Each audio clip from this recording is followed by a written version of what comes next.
நண்பர்களே வணக்கம். நான் உங்கள் பிரியா. நம்ம வந்து இன்றைக்கி பார்க்க போகிற பதிவு என்ன அப்படின்னு பார்த்தீங்கன்னா, வரக்கூடிய ஏப்ரல் 11ஆம் தேதி நம்மளுக்கு வந்து பங்குனி உத்திரம் வந்து வருது. ஏப்ரல் 11 வெள்ளிக்கிழமை வந்து வருது. ஸோ அன்னைக்கு வந்து நம்ம வந்து வீடுகளில் வாங்கி வைக்கக்கூடிய மங்கள பொருட்கள் என்னென்ன, இந்த பொருட்களை வாங்கி வைத்தோம் அப்படின்னா நம்மளோட வாழ்க்கை வந்து ஒரு சிறப்பான பகுதியை நோக்கி வந்து நகரும். அது என்னென்ன பொருட்கள்ங்கிறத நம்ம வந்து இந்த பதிவில் வந்து பார்க்கலாம். அதுவும் முருகனுக்கு பிடித்தமான ஒரு சில பொருட்களை வந்து அன்னைக்கு வந்து நம்ம வந்து வாங்கி வச்சோம் அப்படின்னா நம்மளுக்கு வந்து முருகரோட முழு அருளுமே வந்து கிடைக்கும். அந்த பொருட்கள் என்னென்னங்கிறத நான் வந்து சொல்கிறேன். நீங்கள் வந்து வீடியோவை ஸ்கிப் பண்ணாமல் பாருங்கள். அதுக்கு முன்னாடி நீங்கள் வந்து இந்த பதிவை பார்க்கக்கூடிய முருக பக்தர்களாக இருந்தீங்க அப்படின்னா ஓம் சரவணபவா போற்றிங்கிறத நம்மளோட கமெண்ட் பாக்ஸில் கமெண்டாக போஸ்ட் பண்ணுங்கள். நம்மளோட சேனலை இது வரைக்கும் சப்ஸ்கிரைப் பண்ணாமல் பார்த்துட்டு இருந்தீங்க அப்படின்னா மறக்காமல் சப்ஸ்கிரைப் பண்ணி வச்சுக்கோங்க. இது போல் முருகர் சம்மந்தமான பயனுள்ள தகவல்களை நீங்கள் வந்து பார்த்து தெரிந்து கொள்ள முடியும். நம்மளுக்கு வந்து முருகப்பெருமானுக்கு வந்து விசேஷமான நாட்களில் ஒன்று பங்குனி உத்திரம். இந்த பங்குனி உத்திரம் வெள்ளிக்கிழமை வந்து வருது, ஏப்ரல் 11ஆம் தேதி.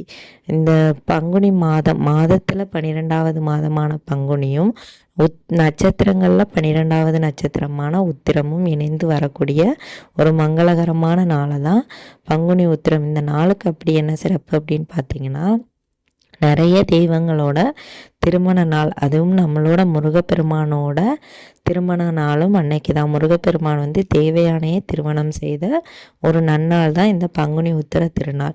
இந்த பங்குனி உத்திர திருநாளில் வந்து உங்களுக்கு வந்து திருமண தடை, குழந்தை பாக்கியம், அப்புறம் வந்து தொழில் சம்பந்தமான பிரச்சனை, குடும்பத்திற்கான பிரச்சனை, இப்படி வந்து எல்லா விதமான பிரச்சனைகளுக்கும் நீங்கள் வந்து வேண்டுதல் வச்சு ஒரு காவடி வந்து தூக்குனீங்க, இல்லை வந்து அழகு குத்தி முருகப்பெருமானை வந்து வழிபாடு செய்கிறீங்க அப்படின்னா உங்கள் வேண்டுதல்கள் வந்து சீக்கிரமாக முருகப்பெருமானால் வந்து நிறைவேற்றப்படுமா. உங்களுக்கு வந்து சீக்கிரமாக உங்களோட வேண்டுதல்களுக்கான ரிசல்ட் தெரியணும் அப்படின்னா நீங்கள் வந்து இந்த காவடி எடுக்கிறது, அப்புறம் வந்து இந்த பால் குடம் எடுக்கிறது, அழகு குத்துறது, இந்த மாதிரி நீங்கள் வந்து முருகப்பெருமானுக்கு வேண்டுதல் வச்சு செய்யலாம். கண்டிப்பாக உங்களுக்கு 100% பலன் வந்து கிடைக்கும் முருகப்பெருமானால். வந்து நம்ம வந்து அந்த பங்குனி உத்திரத்தன்னைக்கு என்னென்ன பொருட்கள் வாங்கலாம் அப்படின்னு பார்த்தீங்கன்னா, முருகப்பெருமானுக்கு மிகவும் பிடித்தமான ஒரு சில பொருட்கள் நம்ம வந்து வாங்கி வைப்பதன் மூலம் நம்மளுக்கு வந்து முருகரோட முழு அருளும் வந்து கிடைக்குமாம். அதே மாதிரி நம்மளுக்கு வந்து அவரோட பக்தர்களாக ஆகிறதுக்கான வாய்ப்புகளும் அதிகமாக இருக்குதாம். முதல் பொருளாக என்ன வாங்கணும் அப்படின்னு பார்த்தீங்கன்னா, முருகப்பெருமானோட வாகனமான மயில். முருகருக்கு மிகவும் பிடித்த அந்த மயில் தோகைகள் வந்து கிடைத்தது அப்படின்னா நீங்கள் வந்து கடைகள்லையும் கிடைக்கும். நம்மளுக்கு வந்து கிடைச்சது அப்படின்னா அன்னைக்கு வாங்குவது வந்து ரொம்பவும் சிறப்பு. இந்த மயில் தொகையை நீங்கள் வந்து வீட்டில் வைக்கும்போது உங்கள் வீட்டில் வந்து ஒரு பாசிட்டிவ் எனர்ஜி வந்து வரும், ஒரு நேர்மறையான எண்ணங்களை வந்து அது வந்து கொண்டு வரும். அதனால் உங்களால் முடிஞ்சது அப்படின்னா அன்னைக்கு வந்து நீங்கள் வந்து மயில் தொகையை வந்து வீட்டில் வந்து வாங்கி வைங்க. அடுத்ததாக நீங்கள் வந்து வாங்கக்கூடிய பொருள் என்ன அப்படின்னு பார்த்தீங்கன்னா, முருகப்பெருமானுக்கு ரொம்பவும் பிடித்த சந்தனம் வந்து முருகப்பெருமான் நம்மளோட வீட்டுக்கு வந்து வராங்க அப்படின்னாலே அதில் ஒரு சந்தன வாசம் கலந்து தான் நம்மளுக்கு வந்து இருக்கும். அந்த அளவுக்கு முருகப்பெருமானுக்கு பிடித்தமான அந்த சந்தனத்தை வந்து நீங்கள் வந்து அன்னைக்கு வந்து வாங்கணும். இல்லாட்டி உங்களால் கோவில்களுக்கு இதை வந்து வாங்கி கொடுக்க முடியுது அப்படின்னா நீங்கள் வந்து வாங்கி கொடுக்கலாம். அதுக்கப்புறமா ரெண்டாவது நீங்கள் வந்து என்ன பொருட்கள் வந்து வாங்கலாம் அப்படின்னு பார்த்தீங்கன்னா, விபூதி வந்து நம்ம வந்து முருகப்பெருமானை நினச்சி தான் ஒரு துண்டு ஒரு சின்ன அளவு நீங்கள் விபூதி பூசுறீங்க அப்படின்னாலும் ஓம் முருகான்னு சொல்லிட்டு பூசி பாருங்கள். அந்த விபூதிக்கு இருக்கக்கூடிய அந்த பவரே தனி தான். ஸோ அதனால் அந்த விபூதி கண்டிப்பாக வாங்க முடிஞ்சுது அப்படின்னா வாங்குங்க. அதுக்கப்புறமா நீங்கள் வந்து வாங்க வேண்டிய முக்கியமான பொருள் என்ன அப்படின்னு பார்த்தீங்கன்னா, பன்னீர் வந்து முருகப்பெருமானுக்கு ரொம்பவும் பிடித்தது. வந்து பன்னீர் வாங்க முடிந்தது அப்படின்னா வாங்குங்க. இந்த சந்தனம், அடுத்து வந்து குங்குமமும் வாங்குங்க. சந்தனம், குங்குமம், விபூதி, பன்னீர், இந்த மாதிரியான பொருட்கள், வாசனை நிறைந்த அந்த பொருட்களை வந்து நீங்கள் வந்து வாங்கும்போது முருகப்பெருமானோட முழு அருளும் வந்து உங்களுக்கு வந்து கிடைக்குமா.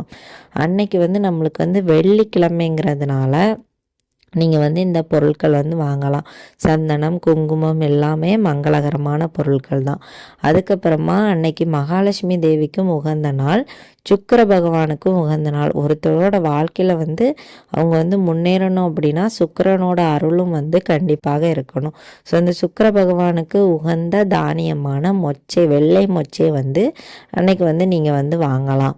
அதுக்கப்புறமா அன்னைக்கு மகாலட்சுமி தாயாருக்கும் உகந்த நாள் அப்படிங்கிறதுனால நீங்கள் வந்து மங்கள பொருட்கள் கண்டிப்பாக வீட்டில் வந்து வாங்கணும். லக்ஷ்மி தேவிக்கு ரொம்பவும் பிடிச்ச அந்த என்னது வாங்கணும்னா கல் உப்பு, அதுக்கப்புறமா வந்து உப்பு, புளி, மஞ்சள் பொடி, இது எல்லாமே நீங்கள் வந்து வாங்கணும். கண்டிப்பாக அப்படி வாங்கும்போது உங்களோட குடும்பத்தில் இருக்கக்கூடிய அனைத்து பிரச்சனைகளும் நீங்கி குடும்பத்தில் வந்து ஒரு இன்பகரமான சூழ்நிலை வந்து உருவாகிறதுக்கு இந்த மங்கள பொருட்கள்லாம் உதவியாக இருக்கும். உங்களால் முடிஞ்சது அப்படின்னா நீங்கள் வந்து கண்டிப்பாக வாங்குங்க. இதெல்லாம் பெரிய ரொம்ப விலை ஒன்றும் கிடையாது. ஸோ நம்மளால் நம்ம கையில் எவ்வளோ காசு இருக்குதோ அதுக்கு தாராளமாக இதெல்லாம் வாங்கிக்கலாம். ஒரு பொருள் வாங்க முடிஞ்சாலும் கண்டிப்பாக வாங்குங்க. அன்றைக்கி அவ்வளவு நல்ல ஒரு நாள். கண்டிப்பாக உங்களுக்கு இருக்கக்கூடிய அனைத்து தடைகளும் நீங்கி உங்களோட வேண்டுதல்கள் வந்து நிறைவேறும். அதுக்கப்புறமா கோவில்களுக்கும் இந்த பொருட்களை வந்து வாங்கி கொடுக்க முடியுது அப்படின்னா நீங்கள் வந்து கண்டிப்பாக வாங்கி கொடுங்க. சந்தனம், குங்குமம், விபூதி, அப்புறம் வந்து அபிஷேகத்திற்கு தேவையான பால், தயிர், அதுக்கப்புறமா தேன், இதெல்லாம் வாங்கி கொடுக்க முடியுது அப்படின்னா கண்டிப்பாக வாங்கி கொடுங்க.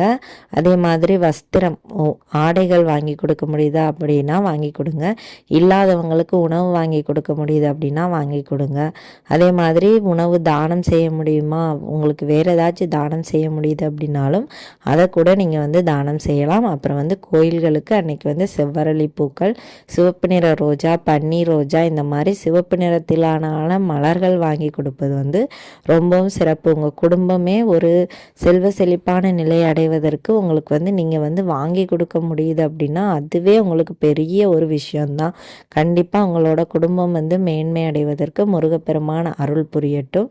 இந்த பதிவு வந்து அனைத்து முருக பக்தர்களுக்குமே உபயோகமாக இருக்கும்னு நினைக்கிறேன். கண்டிப்பாக உங்களால் முடிஞ்சது அப்படின்னா ஏதாவது ஒரு பொருளாச்சும் கோயிலுக்கோ இல்லை உங்கள் வீடுகளுக்கோ வாங்குங்க. அன்றைய நாள் உங்களுக்கு வந்து சிறப்பாக இருக்கட்டும். இந்த பதிவை பார்த்த அனைத்து நண்பர்களுக்கும் மிக்க நன்றி.